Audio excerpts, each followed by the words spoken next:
Good morning friends. स्वागत है आप सभी का मेरे YouTube channel as pharma tutor में। और आज का हमारा टॉपिक है फार्मास्यूटिकल केमिस्ट्री 2 का एक chapter NSAIDs non steroidal anti inflammatory drugs.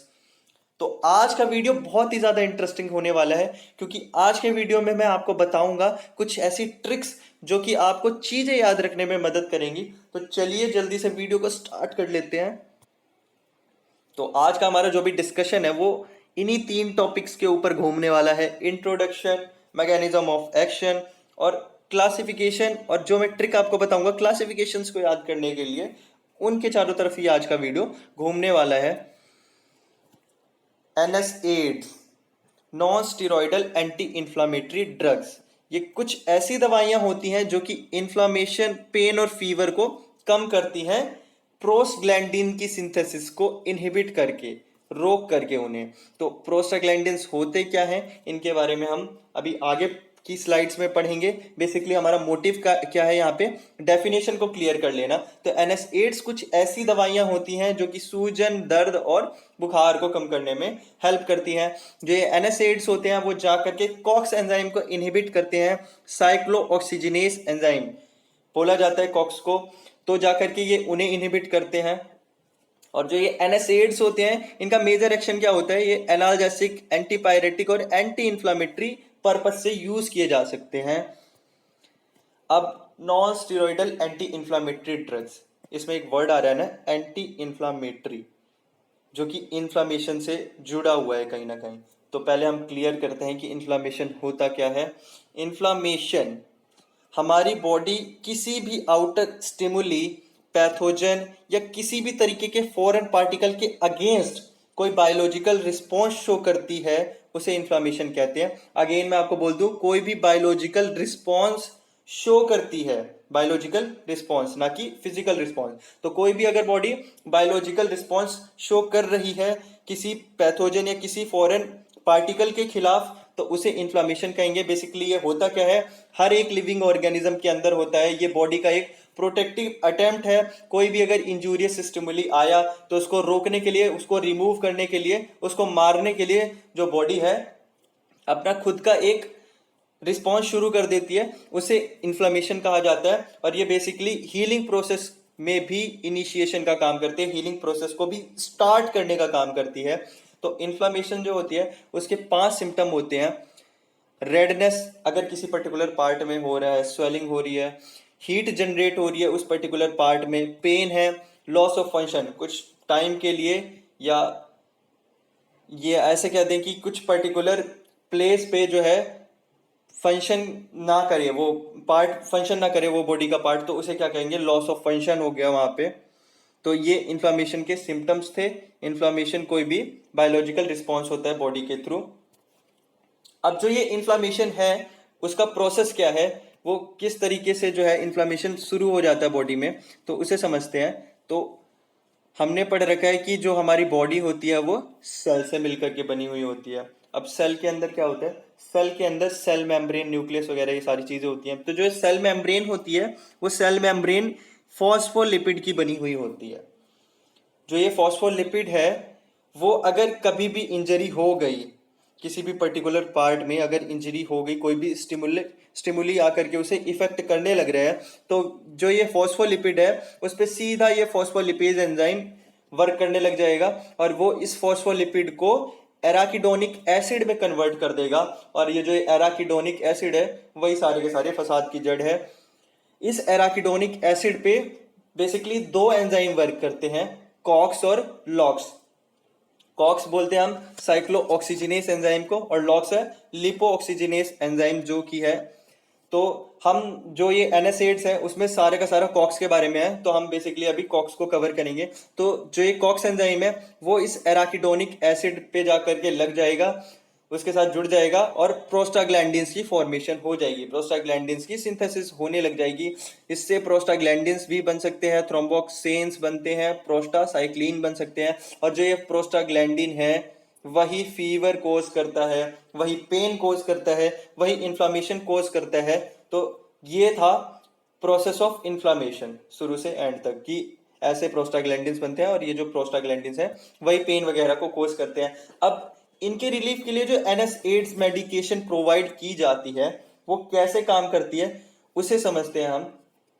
तो बेसिकली होता क्या है कि अगर इंजरी हुई तो प्रोस्टाग्लैंडिन्स की सिक्रीशन होने लग जाएगी, उनकी सिंथेसिस बढ़ने लग जाएगी उस पर्टिकुलर टिश्यू में या उस पर्टिकुलर पार्ट में। तो जो ये प्रोस्टाग्लैंडिन पीजीज होते हैं उनका दो काम होता है, ये इन्फ्लामेशन मीडिएटर्स होते हैं, इन्फ्लामेशन को कैरी करते हैं, इन्फ्लामेशन करते हैं, कॉज करते हैं इन्फ्लामेशन। और सेकेंडरी जो इनका एक्शन होता है ये पेन रिसेप्टर्स को जाकर के सेंसिटाइज कर देते हैं, और जिसकी वजह से होता क्या है कि जो पेन रिसेप्टर्स होते हैं उनकी कुछ थ्रेशोल्ड पावर रहती है, उनकी सहन करने की शक्ति रहती है स्टिमुलस को, तो उसको जाकर के ये कम कर देते हैं, जिसकी वजह से होता क्या है कि पेन वगैरह होना स्टार्ट हो जाता है, क्योंकि अब सहन करने की शक्ति जो है स्टिमुलस को वो कम हो गई तो पेन वगैरह स्टार्ट हो जाता है बॉडी में। और तीसरा काम क्या होता है, ये बाकी सारे जो इन्फ्लेमेशन मेडिएटर्स होते हैं पीजीज के अलावा, प्रोस्टाग्लैंडिन्स के अलावा, उन्हें भी ये कहीं ना कहीं जाकर के सेंसिटाइज कर देते हैं, उन्हें भी जाकर के एक्टिवेट कर देते हैं। तो ये काम होता है प्रोस्टाग्लैंडिन्स का। अब जो भी मेडिकेशन हम प्रोवाइड करने लग रहे हैं इस केस में, वो मेडिसिन जाकर के क्या करेगी, इन पीजीज को ही जाकर के ब्लॉक कर देगी, इन पीजीज का ही जाकर के सिंथेसिस रोक देगी। अब इनकी सिंथेसिस रुक गई तो क्या होगा कि किसी भी बॉडी में किसी भी तरीके का पेन है, बॉडी में किसी भी तरीके की इन्फ्लामेशन है, उसमें रिलीफ मिलेगा। तो ये जो NSAID मेडिकेशंस होती हैं वो पीजीज को जाकर के उनकी सिंथेसिस को जाकर के इनहिबिट कर देती हैं, जिसकी वजह से ये पेन में या इन्फ्लामेशन में इफेक्टिव होती हैं। अब जो हम कॉक्स जब से बात करने लग रहे हैं, साइक्लोऑक्सीजिनेस एंजाइम, ये बेसिकली दो टाइप के होते हैं, COX-1 और COX-2, साइक्लोऑक्सीजिनेस एंजाइम 1 और साइक्लोऑक्सीजिनेस एंजाइम 2। तो ये जो COX-1 होता है वो नॉर्मल सेल्स के थ्रू भी प्रोड्यूस किया जाता है, नॉर्मल सेल्स भी इसे प्रोड्यूस करती रहती है। इसका काम क्या होता है, होम्योस्टेटिस को मेंटेन करके रखता है ये। और जो ये COX-2 एंजाइम है बेसिकली यही रिस्पॉन्सिबल है पेन वगैरह के लिए। तो ये जो भी इन्फ्लाम्ड सेल्स होती है जो भी, उन पे जाकर के ये रिलीज होता है और ये इन्फ्लामेशन को मीडिएट करता है। तो जो COX-2 एंजाइम है बेसिकली इंपॉर्टेंट वो है, वो जाकर के सारा जो भी पेन वगैरह है उसे कोज करता है, इन्फ्लामेशन को मीडिएट करता है। अब करते हैं क्लासिफिकेशन।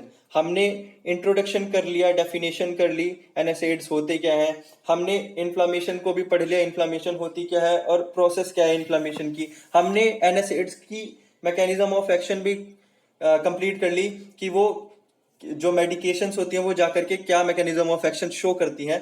अब करते हैं NSAIDs की क्लासिफिकेशन। तो इनकी बेसिकली 4 क्लासिफिकेशन है मेजर सी। तो इन 4 क्लासिफिकेशन में जो ये नॉन सेलेक्टिव कॉक्स इनहिबिटर है, ये थोड़ी बड़ी क्लासिफिकेशन है।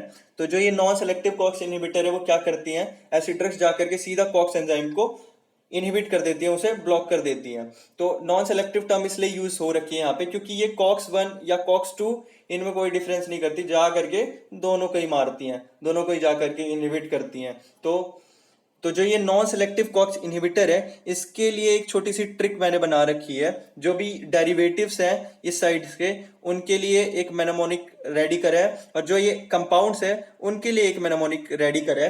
तो इसे समझ लेते हैं कि ये है क्या, इस ट्रिक को, जिससे आपको लर्न करने में आसान रहेगा। तो ये जो है इसका बना रखा है पापी सोप।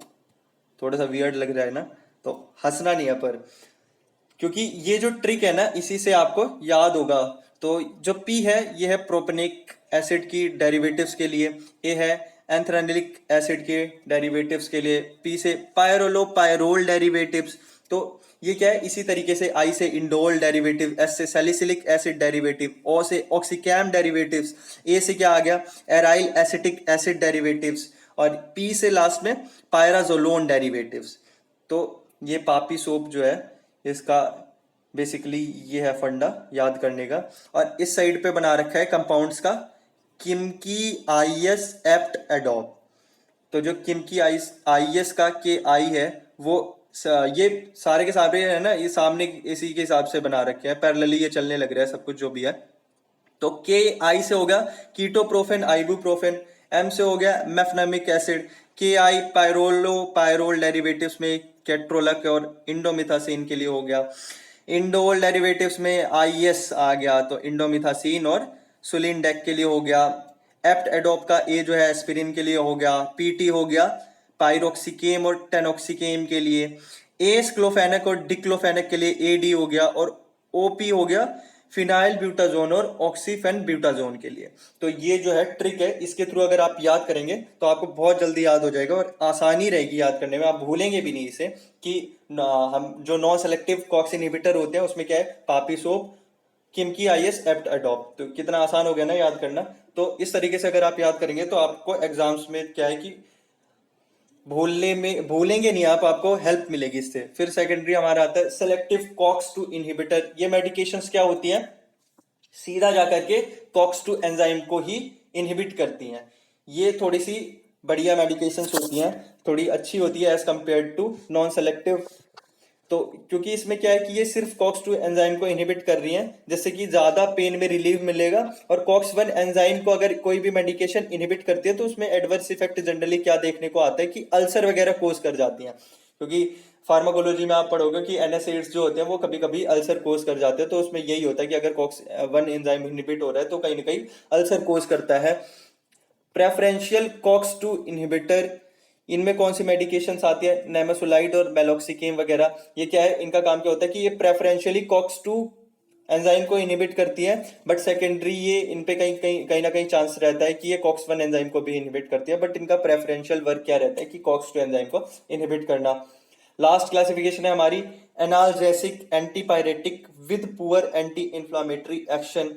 ये कुछ ऐसी मेडिकेशंस होती हैं जिनके अंदर एनाल्जेसिक एक्टिविटी होती है, दर्द को खत्म करती हैं, बुखार को खत्म करती हैं, बट जो इनका एंटी इंफ्लामेटरी एक्शन होता है वो कम होता है, वो कहीं ना कहीं वीक पड़ जाता है, पुअर होता है। तो इसमें मेडिसिन आती है हमारी पैरासीटामोल, जो इंपॉर्टेंट मेडिसिन है, एसिटामिनोफेन पैरासीटामोल, तो वो इसका एग्जांपल हो गया। तो हमने कर लिया इंट्रोडक्शन, हमने कर लिया मैकेनिज्म ऑफ एक्शन, हमने कर लिया इन्फ्लामेशन की प्रोसेस, पूरी की पूरी इन्फ्लामेशन होता क्या है, हमने कर लिया क्लासिफिकेशन। तो सब कुछ इस चैप्टर का हो गया कंप्लीट। आज के वीडियो के लिए बस इतना ही, मिलते हैं आपसे नेक्स्ट वीडियो में। अगर आपको वीडियो पसंद आया हो तो वीडियो को करिए लाइक, चैनल को करिए सब्सक्राइब। तो मिलते हैं आपसे नेक्स्ट वीडियो में।